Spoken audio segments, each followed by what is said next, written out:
So I want to refer to a very major proponent for a long time of the National Conference.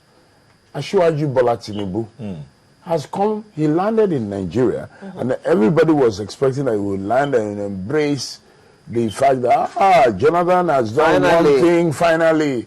And he comes in and says, no, he sponsored Pronaco single-handedly.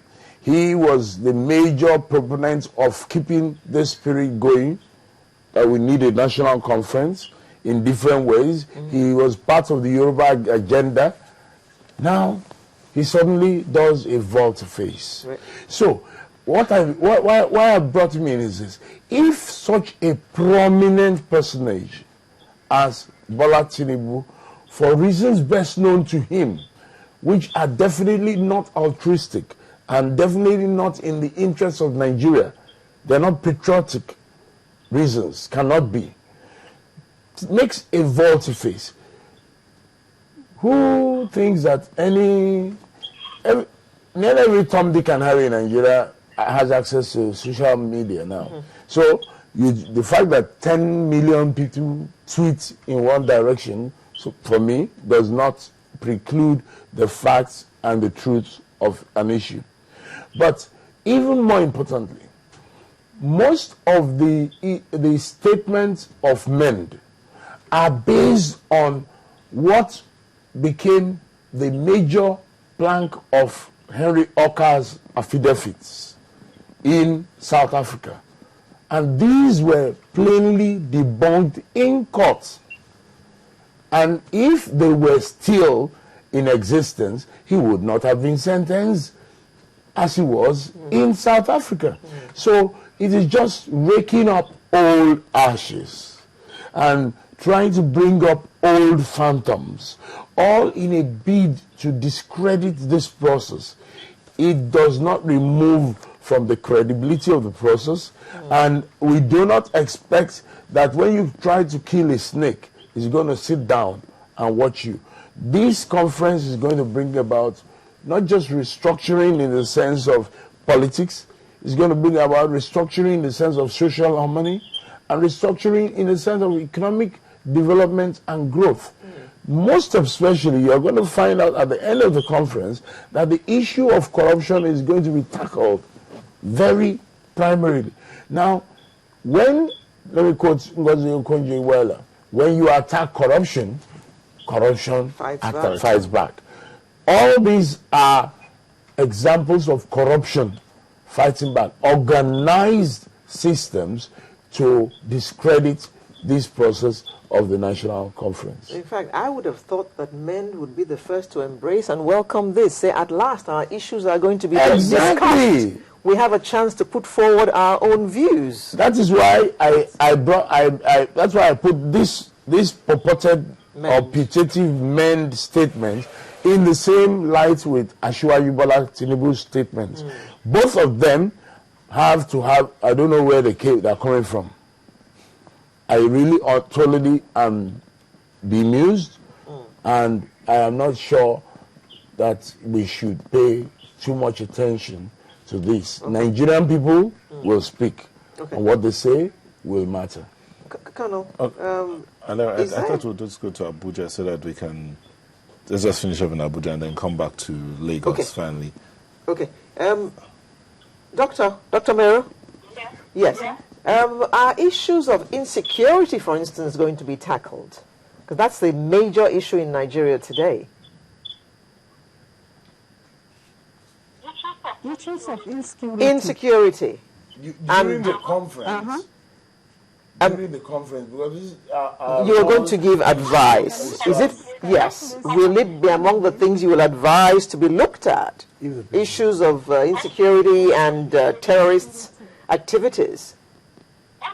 Okay. You see, the whole mandate of this advisory committee is to give the general public, the Nigerian public, to come up with their problems. We all know insecurity is a major problem, particularly in the northeastern part of Nigeria, where we had peace for quite some time, and now we have gone into this. Definitely, these issues will come up from the public through consultations based on our terms of reference. You know, we have to suggest and recommend a structure. We are given the mandate by the president to go down to the grassroots for the people to set up their own structure. They will give us their own structure, how they want their representatives to be selected or elected. The size of the conference itself will now go to the to Nigerians, the stakeholders. And most importantly, the agenda set for the conference will come from the Nigerian public. And definitely, I know not only in the northeastern part of the country, there are a lot of insecurity challenges in the entire country, and this issue will come up. Thank you very much. Thank you very much, Doctor. Thank you for being with us this morning. Now, let's just come back to the studio, and let me hear your last words on this. Let me take your last words on this, please. I think so far, things have been done piecemeal.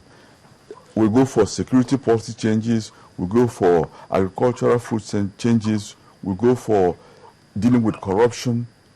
But what we forget is that the root cause has always never been tackled. We've only always tackled immediate problems, forgetting as they arise. The root cause. Okay. We thank this government for giving Nigerians a chance to go back to the root cause. And that's where we can solve problems sustainably. Thank you. Tony Uranta. I am grateful to God for having given me life to be around and be part of this process from the governmental point of view, so as to have Nigerians finally come together, discuss how they are going to approach Bola Ige's two questions, which were, do we want to stay together? And how do we want to stay together if we want to stay together? I think the first part, most Nigerians have answered already. We want to stay together. It is the how that we have not really been able to come to grips with. And President Goodluck Ebele Jonathan, Senate President Mark, House Speaker Tambuwal have all working together given us an opportunity. You see, because if the National Assembly kept stiff-necked as there has always been, even the president would not be able to offer us this opportunity. But the National Assembly also has now conceded the fact that it is now time for Nigerians to come together, to sit together. Okay. And since they have given us the opportunity, I call on all Nigerians to please embrace this opportunity and very aggressively not as violent, but as passionately, engage it and let us come out and tell one another truths as to bringing back the glory of the nation as it was in the early years of its formation, or especially that I know of independence. Thank you very much. We have been talking to members of the Presidential Advisory Committee on National Dialogue, Dr. Meru Amshi, who joined us from Abuja, and the two Tonys with us here in the studio in Lagos, Colonel Tony Nyam and Tony Uranta. Thank you very much for joining us this morning. Sunrise will return in just a moment with yet another interesting topic.